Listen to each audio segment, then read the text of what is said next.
Ladies and gentlemen, thank you for standing by. My name is Desiree, and I will be your conference operator today.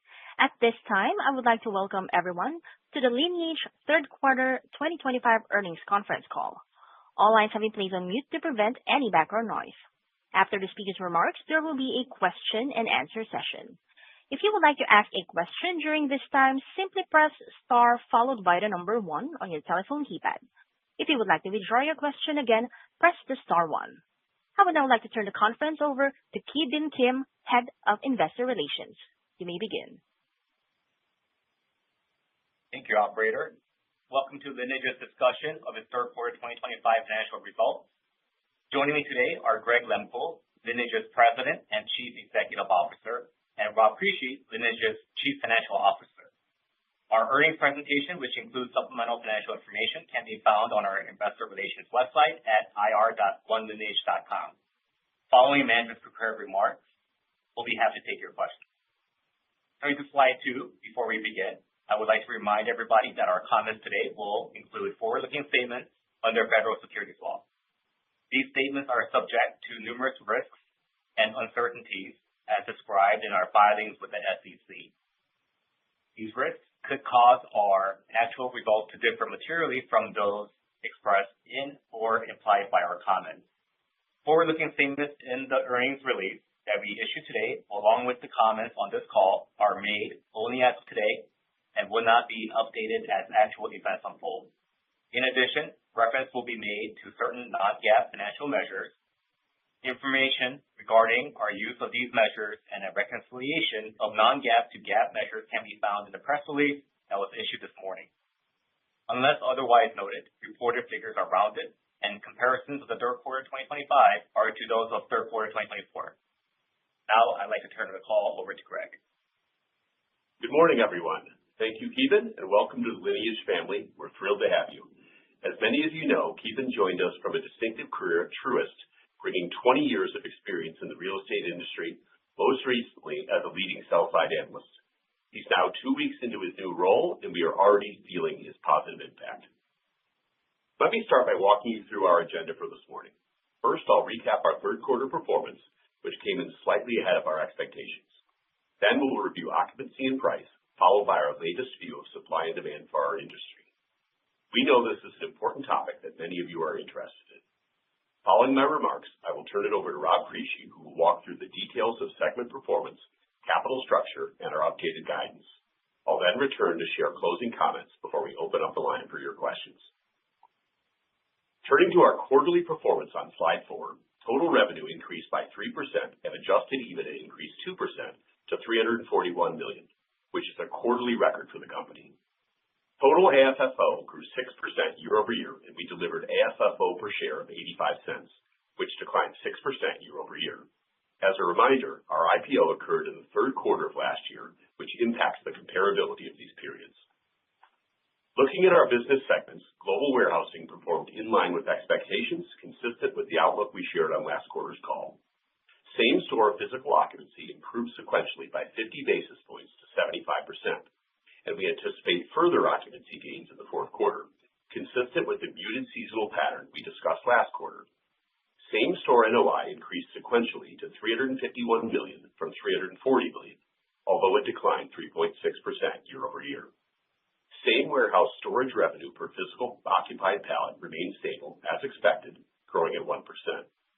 Our global integrated solutions business saw year-over-year NOI growth of 16%, led by our U.S. transportation and direct-to-consumer businesses. In the quarter, we invested $127 million of growth capital, primarily in our development projects. We're pleased with the continued progress on these projects. As a reminder, we have 25 facilities that are in process or ramping. We expect these assets to deliver $167 million of incremental EBITDA once stabilized. In Q3, we delivered in-line same-store NOI and exceeded our adjusted EBITDA and AFFO per share guidance. However, we expect a lower fourth quarter than previously anticipated and are therefore moving to the lower end of our full-year guidance range for both EBITDA and AFFO per share. This is largely driven by a $20 million decline in our outlook for same warehouse NOI due to 2 primary factors. First, tariff uncertainty is impacting import-export container volumes, leading to softer year-end services revenue. Second, while our total occupancy outlook for the fourth quarter is unchanged versus our previous guidance, U.S. occupancy is slightly lower due to import-export volumes and less than expected U.S. new business hitting in the quarter. This is being offset by higher occupancy outside the United States, where we are in lower margins. Despite these near-term headwinds, we remain focused on providing world-class service to our valued customers by leveraging our industry-leading network and cutting-edge technologies. I'm confident that we are well-positioned to grow as the food industry normalizes, new capacity is absorbed, and our LinOS, labor management, and energy efficiency initiatives accelerate. Moving to slide 5, as I mentioned, Q3 and Q4 total occupancy are in line with our prior forecast, and pricing remains stable as expected. Note that we typically see a sequential decline in storage revenue per pallet in the fourth quarter due to normal seasonal mix changes. Additionally, we saw a sequential 180 bps increase in our minimum storage guarantees to 46.7 as our customers continue to want to secure space across our network. Turning to slide 6, we understand that our industry is a specialized part of the real estate landscape with limited publicly available data. Accordingly, we continue to collaborate with CBRE to provide insights into new supply growth for the cold storage industry. At this point, our analysis is focused on the U.S., where we have the most accessible data and in certain markets are seeing the most acute supply-demand imbalance. Let me quickly walk through this slide. The upper left-hand chart, labeled A, shows from 2021 through 2025, public refrigerated warehouse supply grew at approximately 14.5% on a square foot basis, which is weighing on occupancy and pricing in certain markets. Importantly, CBRE's outlook for new capacity in 2026 is down substantially from recent levels to 1.5%. The upper right-hand chart, labeled B, is based on Nielsen and Circana data for fresh and frozen food volumes in both the retail and food service channels. The data shows demand for the food categories stored in our network grew cumulatively by 5% during the 2021 through 2000 time period. To be clear, in spite of continued pressure from tariffs, consumer price inflation, and other headwinds, end consumer demand for the products that flow through our network has been and continues to grow. On the bottom left hand of the slide, we bring these two concepts together to calculate estimated excess capacity of approximately 9.5% for the U.S. market over the last 4 years. Despite this nearly 10% imbalance, our 2025 total estimated average physical occupancy is 75%, down only 3 points from 78% in 2021. We are using our network size and the strength of our operations to perform relatively well in a very challenging environment. Looking forward, CBRE is expecting less new supply, which we believe is logical as further speculative development is not supported by current industry dynamics. Before handing it over to our CFO, Rob Crisci, most of you are aware that he announced his retirement in June and will be handing over the reins to our new CFO on Monday. I just want to take this opportunity to sincerely thank Rob for his numerous contributions to Lineage over the last few years, helping to lead us through the IPO process with a lot of passion and building an excellent finance team here at Lineage.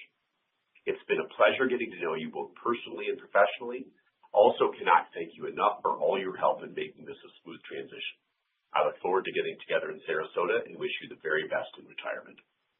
Rob LeMasters, our incoming CFO, who we call Double B because he spells his first name with 2 B's, has been with us in an unofficial capacity over the last few weeks, shadowing our earnings process. He has an exceptional background with 2 decades of finance and buy-side investing experience, including a very successful run as a public company CFO at BWX Technologies. He has a lot of great experience managing complex financial operations at asset-intensive businesses. Rob's already been out to visit a bunch of our sites, and I know he's very excited to officially get started next week. Welcome, Rob. We're excited to work with you and expect great things. With that, I'll turn it over to Rob Crisci. Thanks, Greg, and good morning, everyone. I greatly appreciate the kind words. My colleagues at Lineage have also become great friends, which is a testament to the culture you, Kevin, Adam, and the team have built here. Rob LeMasters is a great fit for Lineage, and I've really enjoyed getting to know him. The finance organization is in excellent hands. I'm here to help as needed in my advisory role, but I doubt Rob will need much. I'd also like to add we are incredibly excited to add Kevin to the team. It's been great having you as part of our process the last couple of weeks. Turning to our global warehousing segment, total revenue grew 4% and total NOI grew slightly to $384 million, in line with our expectations. Same warehouse NOI declined 3.6%. We continue to focus on operating efficiency, and to that end, we saw our same warehouse cost of operations decline 1%. We will dive deeper into this on the next slide. Looking to the fourth quarter, we now expect the same warehouse NOI decline of 3 to 6%, a reduction of approximately $20 million at the midpoint versus our prior implied Q4 outlook. Greg already outlined the main drivers behind this reduction, including the impact of tariffs on import and export activity. We've been monitoring the tariff situation closely and are cautiously optimistic about some of the recently announced trade agreements, which should benefit both our customers and Lineage. We continue to fight through the competitive environment, as Greg discussed earlier. We feel good about the positive trend in occupancy and the return to more normal seasonality this year, albeit somewhat muted levels. Turning to slide 8, diving deeper into warehouse efficiency. As we all know, the current inflationary environment has driven labor cost increases. As a reminder, labor is by far our largest controllable cost at $1.5 billion per year. On a same warehouse basis, we've been able to hold labor costs flat over the last couple of years. This year, throughput has declined low single digits, making the progress our operations team has made on labor per throughput pallet even more impressive. You can see this on the right-hand chart. We remain hyper-focused on lowering costs and increasing warehouse efficiency. This benefits us both in the short term and will drive strong operating leverage on incremental growth. Next slide. Shifting to slide 9 and covering our global integrated solutions segment. Revenue was flat and NOI grew 16% to $65 million. Our NOI margin was up 250 basis points to 17.9%. We're continuing to see strong momentum in our U.S. transportation and direct-to-consumer businesses due to the value these integrated solutions provide to our customers.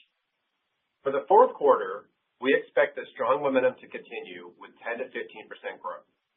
Notably, we benefited in the third quarter from approximately $4 million of NOI that was previously expected for the fourth quarter. We now see full-year NOI growth of 8 to 10% versus prior range of 8 to 12%. The slight reduction at the midpoint is due to less trade services, also associated with lower import-export activity. Really great year overall and solid execution by Greg Bryan and the global GIS team. Turning to slide 10, we ended the quarter with total net debt of $7.55 billion. Total liquidity at the end of the quarter stood at $1.3 billion, including cash and revolving credit facility capacity. Our leverage ratio, defined as net debt to adjusted EBITDA, was 5.8 at the end of the quarter. We remain highly disciplined on future capital deployment. We continue to actively manage our interest rate exposure in light of our existing SOFR hedges that expire at year-end. We have been opportunistically executing new hedges and working to further optimize our investment-grade balance sheet. Given these year-end expirations, we are providing a very early look for 2026 forecasted interest expense to help with your modeling. At this time, we see approximately $340 to $360 million of total interest expense in 2026, which is approximately $80 million higher than this year. A little more than half of the increase is due to the expiring hedges, and the remainder is due to our recent capital deployment, which we anticipate will drive attractive risk-adjusted returns and further support our customer-driven growth. Turning to the guidance slide. We are initiating Q4 with EBITDA of $319 to $334 million and an AFFO per share of 68 cents to 78 cents. For the full year, EBITDA is $12.90 to $13.05 and AFFO per share is $3.20 to $3.30. In short, we are going to the lower end of our previous ranges on adjusted EBITDA and AFFO per share. We see total and same warehouse NOI about $20 million lower than previous guidance for the reasons mentioned earlier. With that, I'll turn it back over to Greg to wrap up before opening it up to your questions. Rob has walked you through our updated guidance, and I want to reaffirm that while we are operating in a challenging environment, we believe Lineage remains positioned to win. As outlined in detail on our prior earnings call, we're focused on driving competitive differentiation across three key areas: delivering customer success, leveraging our network effects, and enhancing warehouse productivity. Before summarizing and turning it over for your questions, I'd like to provide a quick update on LinOS, our proprietary warehouse execution system. As of today, we've deployed the platform in 7 conventional sites, and the results have exceeded our expectations. We're seeing double-digit productivity improvements in key metrics like units per hour, translating to higher output and lower unit costs. We expect to complete 10 deployments by year-end, setting the stage for an accelerated rollout in 2026.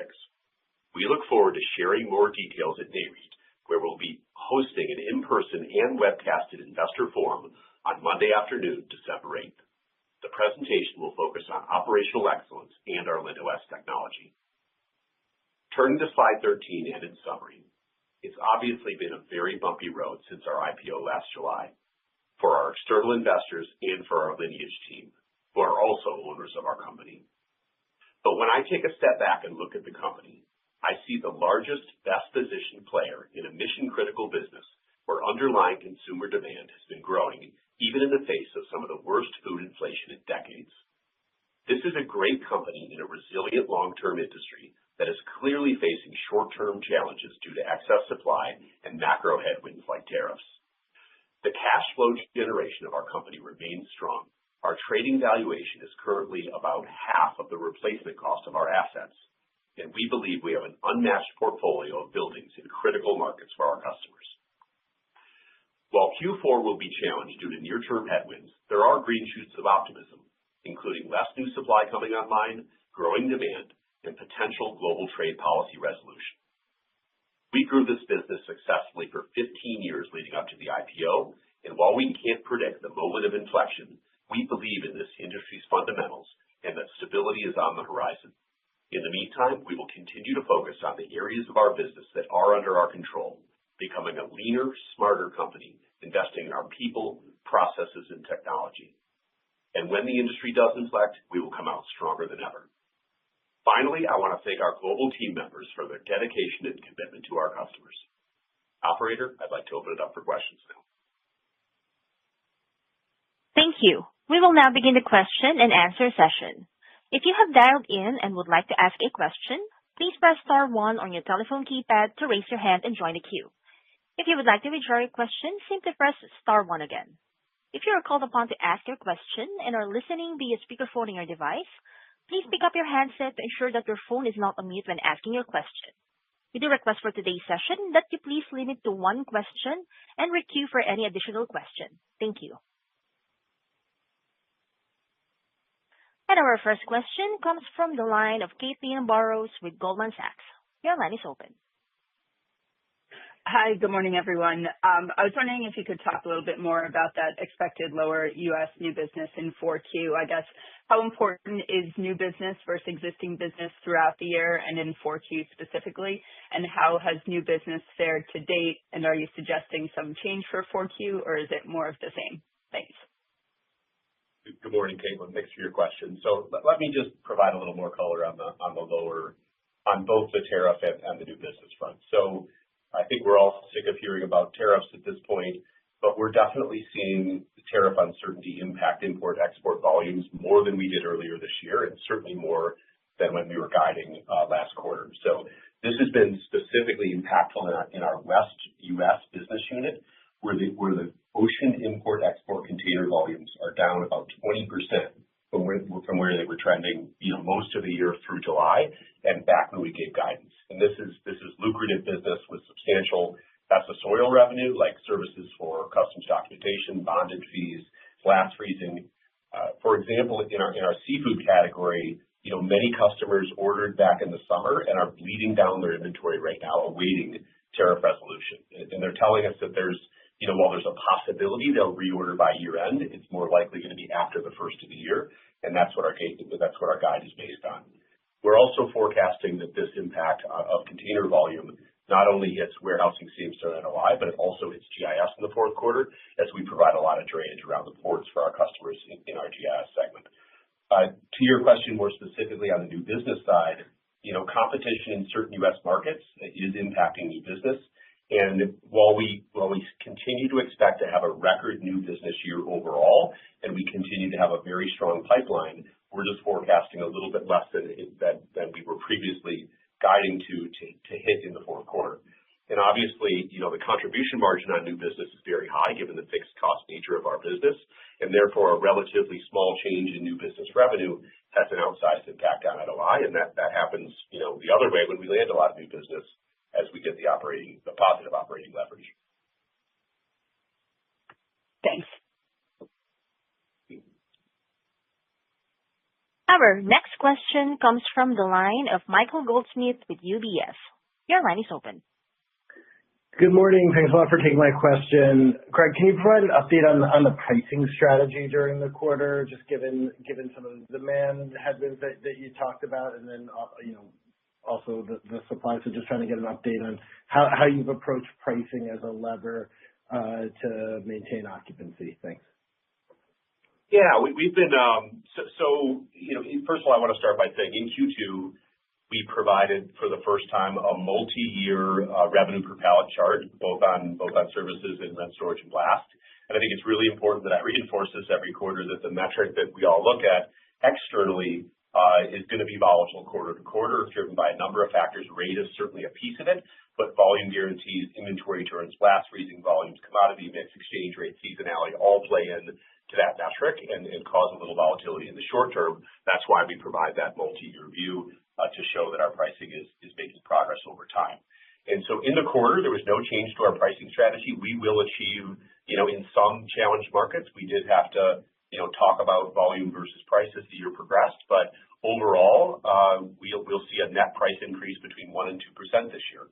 And so, nothing changed in the quarter. We're not, one of our core strategies is not to trade volume for price. We're talking to each customer uniquely. And again, in aggregate, we saw net price increases this year.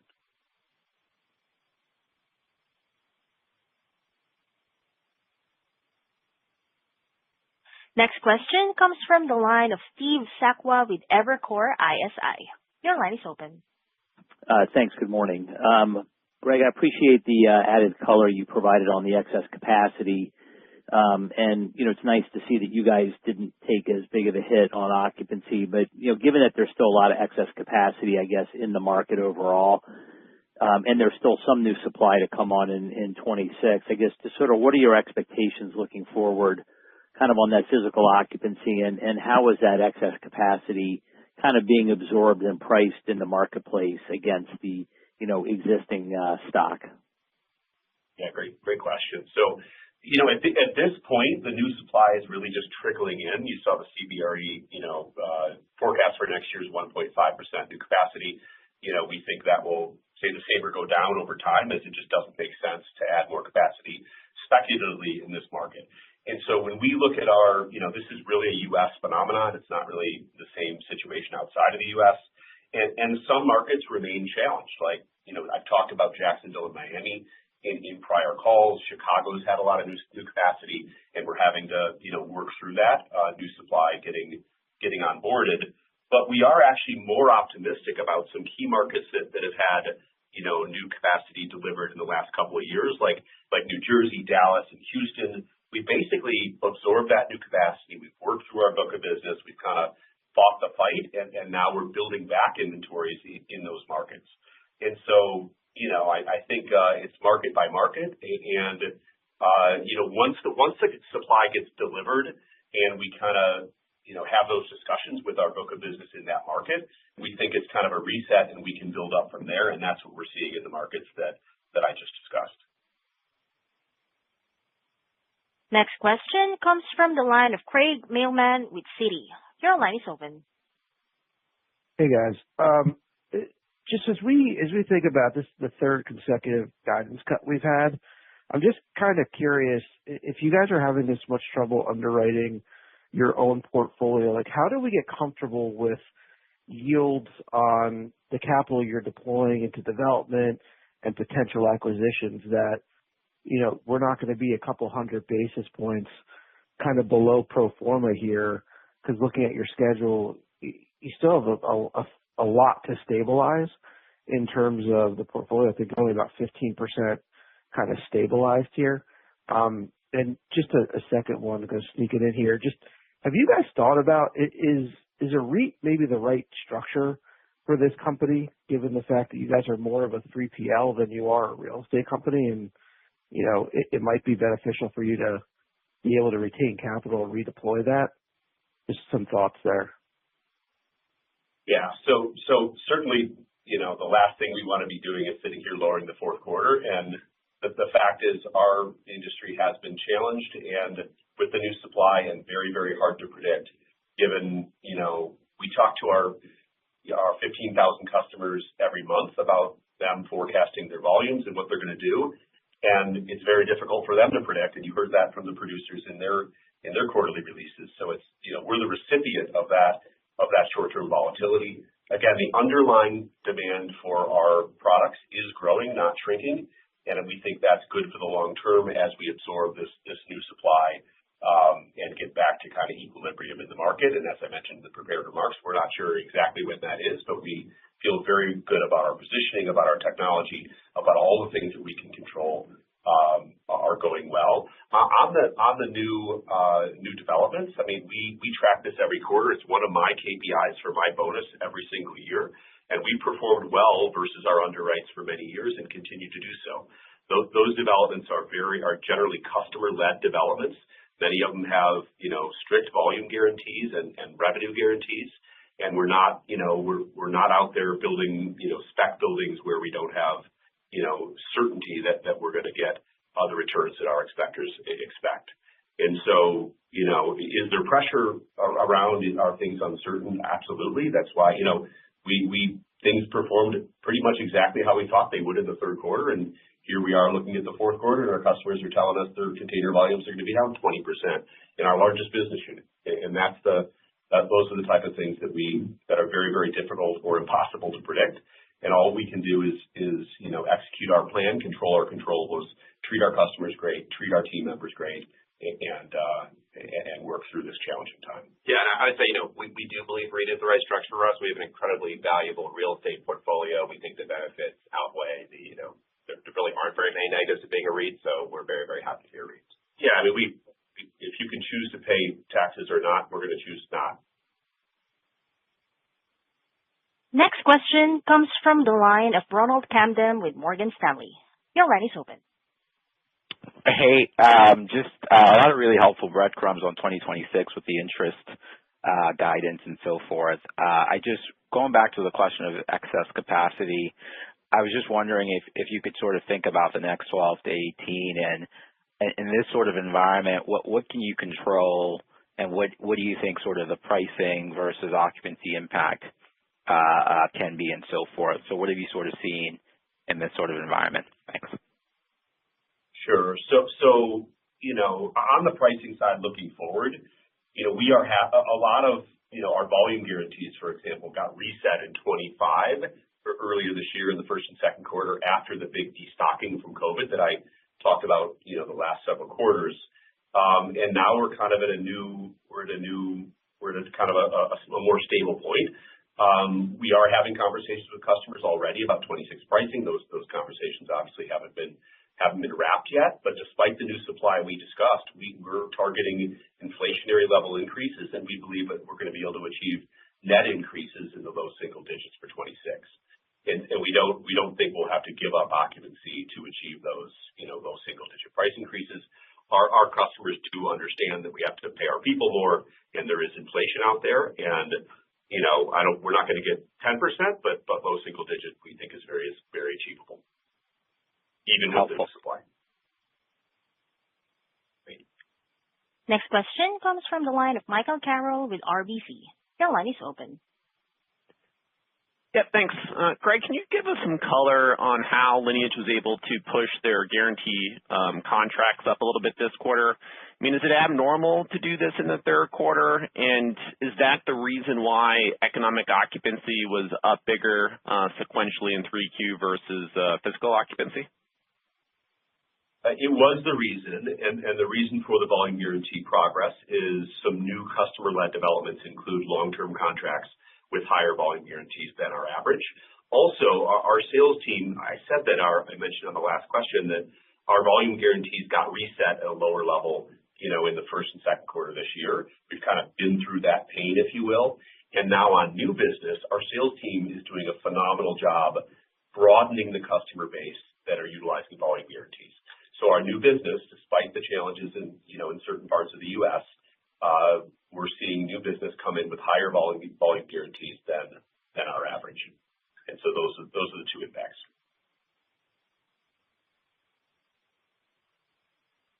Next question comes from the line of Alexander Goldfarb with Piper Sandler. Your line is open. Hey, good morning. And first, Rob with the double B, welcome aboard. Rob with the single B, congrats on retirement. And Keeban, welcome to the inside. Greg, you mentioned that international is performing much better versus the U.S. Is it simply a matter of the excess supply and that's really the difference?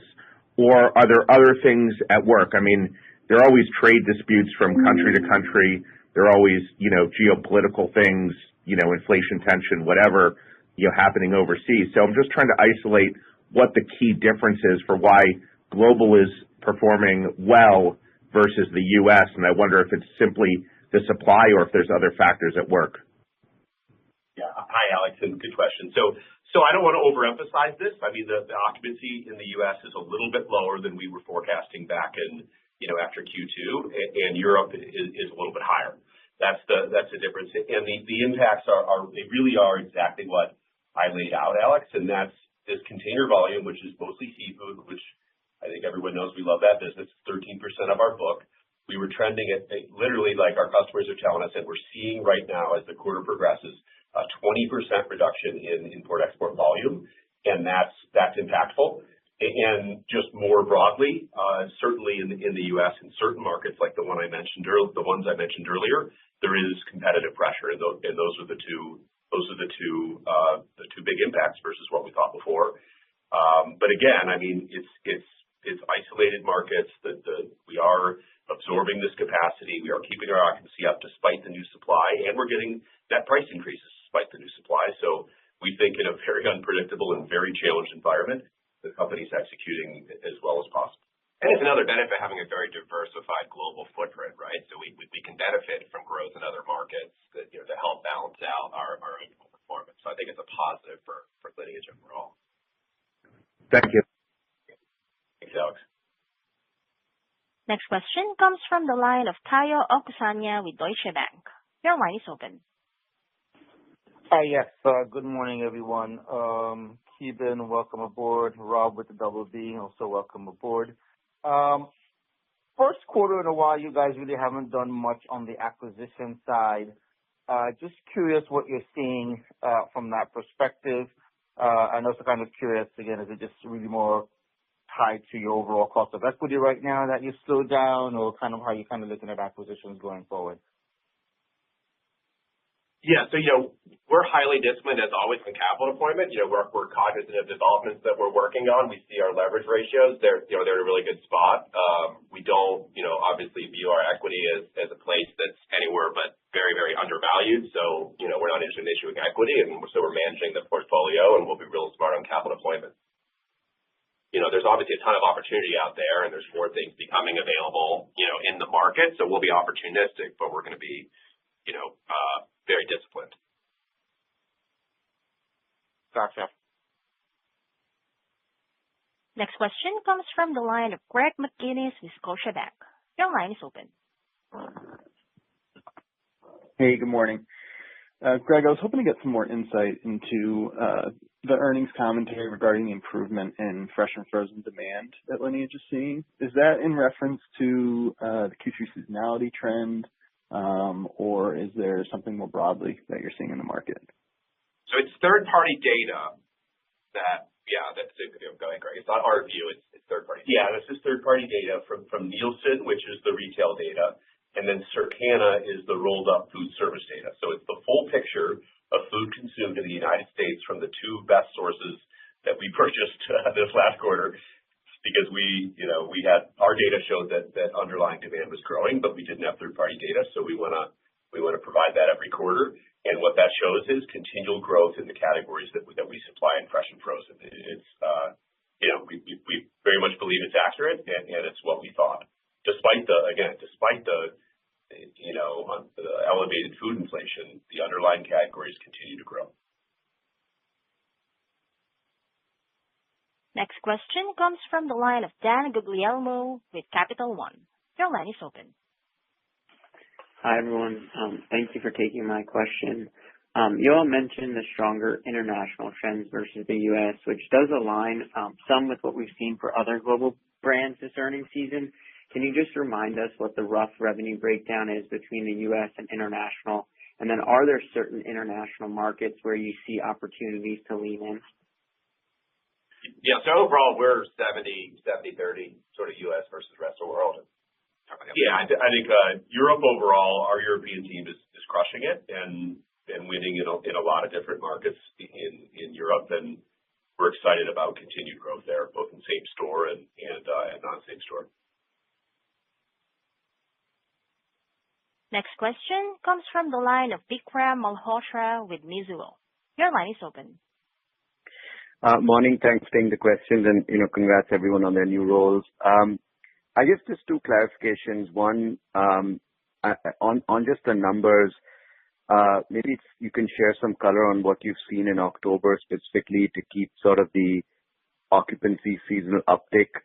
Your peers sort of assume the occupancy doesn't uptick, so why are you still assuming occupancy upticks? And just on the comment on you can get pricing next year, I mean, if there's still supply volumes are muted, like what gives you confidence on pricing? So that's just the first. And then second, do you mind sharing some specific examples, like all the acquisitions you've done in the past 5 years? Maybe just give us some overall sense of how actual performance has trended versus underwriting in terms of whether it's NOI growth or yields or anything else, just to give us a sense of what those properties recently acquired are doing. Thanks. Sure. So on the occupancy front inter-quarter, it's pretty much spot on what we thought it would be after last quarter. So our total occupancy guide and the seasonality that we predicted is happening in our network. In fact, on Monday, I get the occupancy report every week, and for the first time in, I don't know, 8 quarters maybe, the occupancy was higher than prior year total in the same store. So that was great to see. And so we're seeing that trend. It's a combination of, the new supply kind of settling and us performing well in the marketplace. And again, on the pricing front, what gives us confidence that we can get price next year is we got it this year. And there was probably no harder year in our industry's history than this year, given the new supply that's been delivered over the last couple. And we were able to get net increases in price. And, the initial conversations with customers are for next year that they're open to very modest price increases, and we think we'll get net price. On the M&A front, we bought 70 companies in the last 5 years. It's varied by region and facility. Overall, we're certainly happy with the acquisitions of the network we've built, as we think it's irreplaceable and industry leading.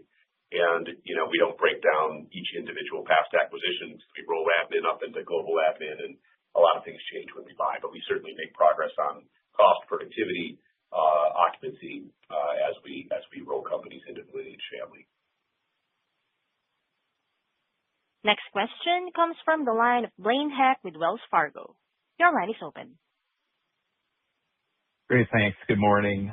Just following up on guidance with respect to the fourth quarter, it's a relatively wide range between 68 and 78 cents. So can you just share your thoughts on what key drivers or line items are kind of the biggest variables that could result in AFFO coming in, towards the upper or lower end of the range?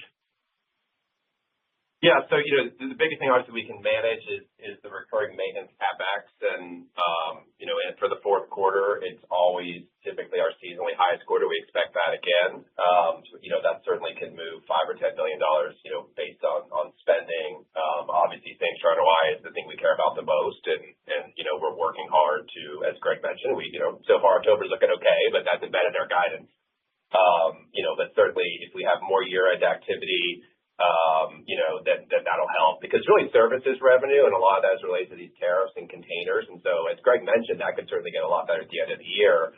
But we're just being very, very cautious based on what we see right now, and it's hard to predict November, December, end of year activity. And so that was our thought process on the guide.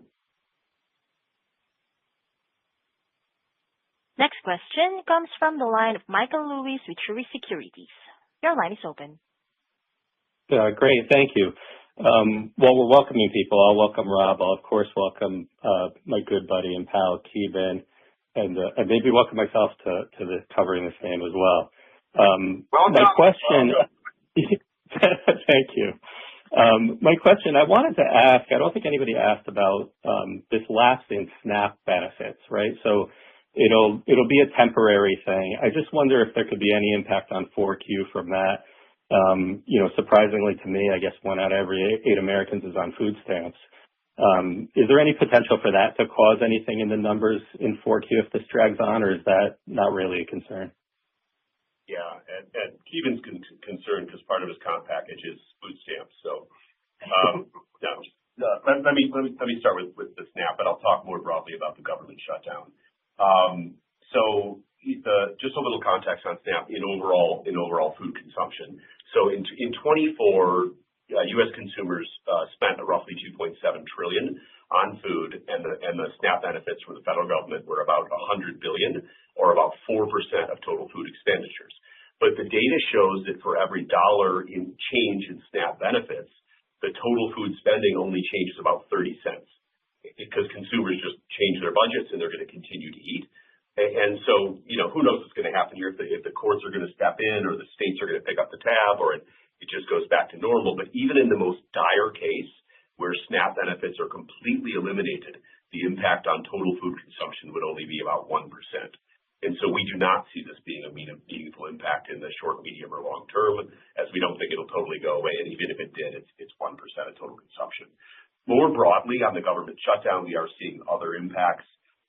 For example, the USDA cold storage survey, the holdings report that you all report on every month, or most of you do, isn't being issued during the shutdown.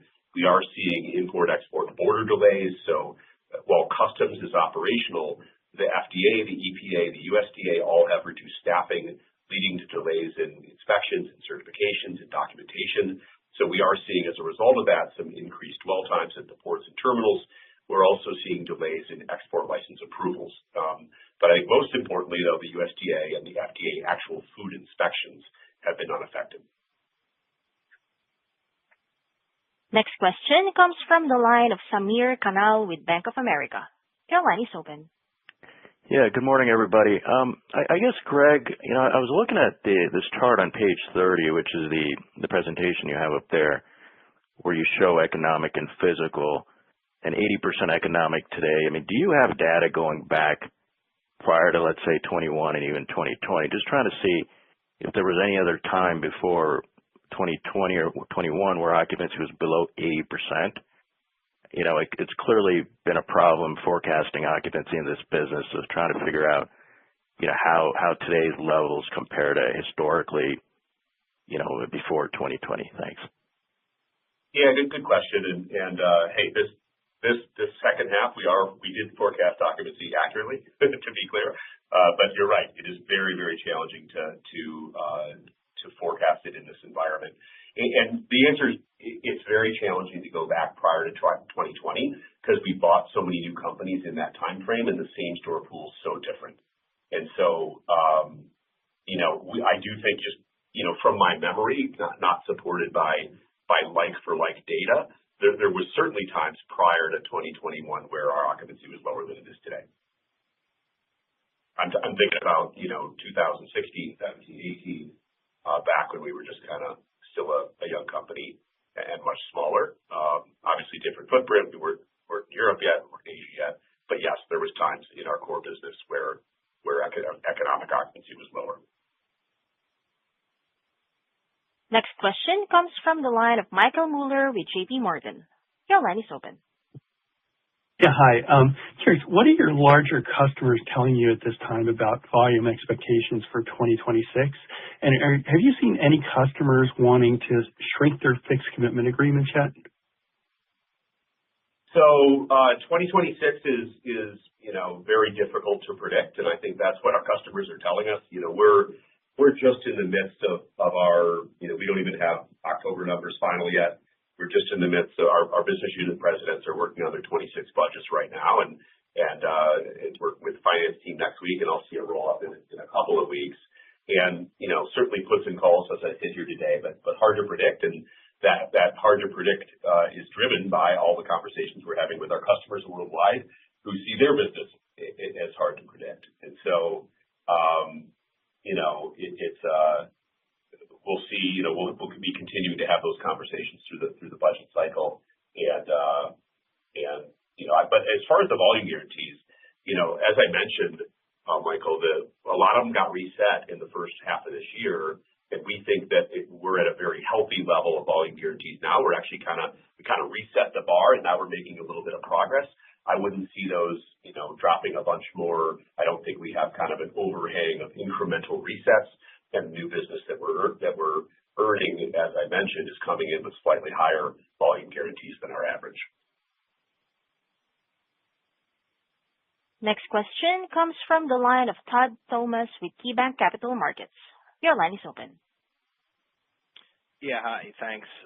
Just in terms of the tariff uncertainty that you cited and the decrease in container traffic, it seems like some of this is just lost business, but is there an impact on inventory levels as a result of this decrease in container traffic that you mentioned that might create some pent-up demand to the extent that there's, improved visibility, or if, there's some change around, tariffs here? How could this sort of play out in the quarters ahead? Yeah, the answer is yes. I mean, we were seeing consistent container volumes through July, bounced around month to month, but it was pretty consistent. And then, we saw it drop through September, and that lower level is being seen as of this point. And again, 20% in our Western business unit is not small, and it is not driven by new business. It is driven by predominantly our seafood customers that are holding off to reorder, and that's the impact. So yes, are they going to reorder some point for Lent and Easter? Absolutely. We're just not predicting that's going to be in the fourth quarter at this point.